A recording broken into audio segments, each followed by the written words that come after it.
Good morning সবাইকে। আজকে মঙ্গলবার সকাল, মানে 1 এপ্রিল। সকালবেলা একটুখানি কাছাকাছি দেখিয়েই শুরু করছি, কারণ এই যে পাপোশগুলো ভিজিয়েছিলাম সেই পাপোশগুলো কেচে দিলাম সকালে উঠেই। এই দেখো, এইগুলো তো আছেই, এর ভিতরেও আছে, কেচে দিলাম। আর এইগুলো ভেজাতে হবে, আবার এই পাপোশ ভেজাবো।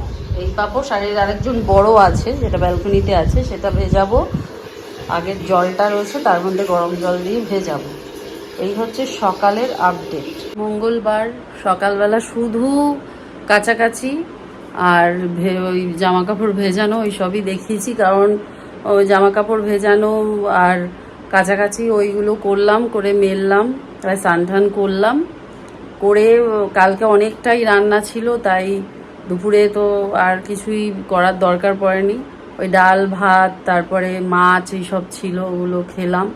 আবার ব্যাস, আর স্নান টান করে ভীষণ রাত্রে ঘুমের ডিস্টার্ব, মানে ঘুম পেতে অনেক দেরি হয়েছিল বলে, তাই ঘুমটা ঠিক করে হয়নি বলে আমি আবার সেই তাড়াতাড়ি করে ঘুমিয়ে পড়লাম। আর বাকি সব কাজই আর কি হয়ে গেছে, পেন্ডিং রয়ে গেছে।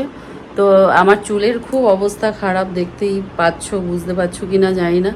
তো আমার চুলটার একটা ব্যবস্থা করার দরকার, তার জন্য বাবা কেমন দেখাচ্ছে না চশমা পরে, একটা আরও বড় একটা মুখ মনে হচ্ছে। তো চুলটার জন্য একটা কিছু করতে চাইছি, নিজে হ্যান্ডেল করতে পারছি না, এত রাফ, এত থিনিং, চুল ফুল উঠেই যাচ্ছে যেন সব। তো তার জন্য এখানে একটা পার্লার রয়েছে, ওইখানে গিয়ে দেখি যে চুলটা একটু কিছু মানে কী ব্যবস্থা করতে হবে, একটু কথাবার্তা বলে দেখি, পারলে শেয়ার করছি। এখন বাজে 6:30 এরকম বাজে। তো সেটা যাই, গিয়ে ওখানে গিয়ে কি হচ্ছে দেখি।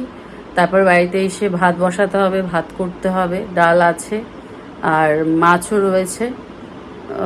তো সেগুলো করতে হবে, কিছু ভাজতে হবে। দেখি ও বাড়িতে এসে কি খেতে চায় না চায়, হ্যাঁ, তো সেই অনুযায়ী করতে হবে, খেতে হবে। আর আজকে সারাদিনে প্রোডাক্টিভ কিছু তেমন হয়নি, মানে বললাম কালকে রাত্রে এক রাত ঘুম না হলে যেরকম যা আর কি হয়, সারাদিন ঘুম পায়, তাই আমি ঘুমিয়ে তাড়াতাড়ি যতটা যা না করলে নয় সেটা করে আমি ঘুমিয়ে পড়েছিলাম। তাও পুরো ঠিকঠাক একা থাকলে ঘুম হয় না বলেইছি। তো ওই আবার উঠে পড়লাম, আবার মাথার মধ্যে নানা রকমের এইটা করতে হবে, চুলটা পড়ে যাচ্ছে, তারপরে নানা রকমের চিন্তাভাবনা ঘুরতেই থাকে। একা থাকলে এগুলো আরও বেশিই হয়, তো ওইগুলো হচ্ছে। তো যাই, এখন তার মধ্যে একটা ফোন এলো, বিয়ের নেমন্তন্ন, তারপরে তাদের জল ভরা, তাদের বিয়েতে বরযাত্রী। এবার বিয়ের নেমন্তন্ন বললেই না আমার মানে গায়ে জ্বর আসে, যে বাবা শাড়ি পরে যেতে হবে এই গরমের মধ্যে। ঠান্ডাকালে হলে তাও ভালো, শাড়ি পরে বিয়ে, মানে আমি রিসেপশানে তাও আমি লেহেঙ্গা টেহেঙ্গা বা চুড়িদার পরে নিলাম, কিন্তু বিয়েটায় তো শাড়ি পরতেই হবে, ওটা ম্যান্ডেটারি। এবার শাড়ি পরা তো আমার, মানে আমি তো শাড়ি তো পরি না রেগুলারলি, ওইটা ট্যাকেল করা, শাড়ি পরলে দেখতে কি সুন্দর লাগে, কিন্তু ওই যে ট্যাকেল করা এই গরমের মধ্যে এই সব ব্যাপার, আবার ওই যেতে হবে। এবার খুব কাছের মানুষরা বললে আমাকে খুব আপ্যায়ন করে আদর করলে, মন থেকে ডাকলে যেমন ভগবানও সাড়া দেয়, আর আমাকে মন থেকে আন্তরিকভাবে কেউ ভালোবেসে ডাকলে আমি সেখানে না গিয়ে পারি না।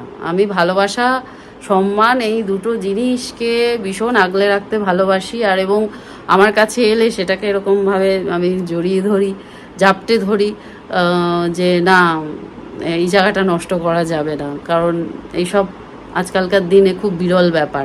সে যাই হোক, তো এই সব এসছে, এবার ওইগুলো নিয়ে আমার মাথায় ঘুরতে থাকবে, কি পরবো ওই সময়, কি পরবো ওই সময়, কি করবো, এমনিতেই মাথায় ঘুরছে রিসেপশন, কি পরবো। একটা জামা, এই জামা পরা হয়ে গেছে, তাহলে অন্য জামা তো আমাকে ওইটাই আবার পরবো না, রিপিট হয়ে যাবে, মানে একটু ওরকম ব্যাপার আছে যে রিপিট করব না, এখানে এত তাড়াতাড়ি রিপিট করা যাবে না ড্রেসটা, এরকম হয়।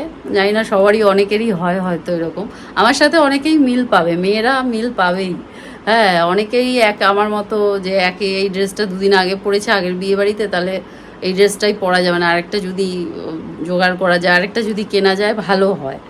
হ্যাঁ, আবার অনেকগুলো সাইজেরও প্রবলেম হয়, আবার গরমকাল সেই অনুযায়ী পরতে হবে যাতে কমফোর্টেবলি থাকতে পারি, অনেক কিছুই তো ভাবতে হয়।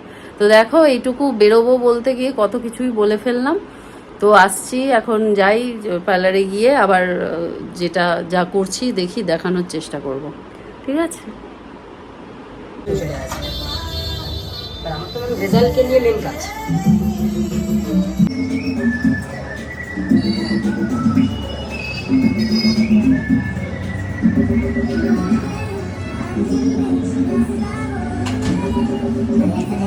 যে প্রসেসে ঠিকঠাক ভাবে ম্যাচিওর হবে, মানে হেয়ারটা প্রপারলি মেনটেনের জায়গায় আসবে, সেরকম ট্রিটমেন্ট আপনাকে সাজেস্ট করে লাভ আছে। আর নিউট্রিশন ঠিক করতে হবে, যা হেয়ার ফল হচ্ছে। আর এই খাবারের উপর যদি বলেন, খাবার এখন খাবার সবাই খারাপ খাচ্ছে, সবই খারাপ। কি খাবো বুঝতে পারছি না, যাই খাচ্ছি সবই খারাপ। একদমই পুরো অফ করে দিয়ে আপনি দেখুন আপনার স্কিন থেকে শুরু করে অনেক কিছু চেঞ্জেস হয়ে যাবে। ওটাই তো কন্ট্রোল করা মুশকিল স্যার। উইকেন্ড হলেই তো মানে ঝাঁপিয়ে পড়ি বাইরে। আমাদেরই ক্লায়েন্ট, আমাদের স্কিন রিভিউ আমরা সেরকম পেয়েছি। উনি একদমই মানে আপনার 3 মান্থ একদমই ফুল অ্যাভয়েড করে গেছে। ওনার স্কিন থেকে শুরু করে হেয়ার অনেক চেঞ্জেস হয়ে গেছে, ফিল করেছে। সেটা করতেই হবে, এবার বাইরের খাবার খাবার বন্ধ করে দিতে হবে।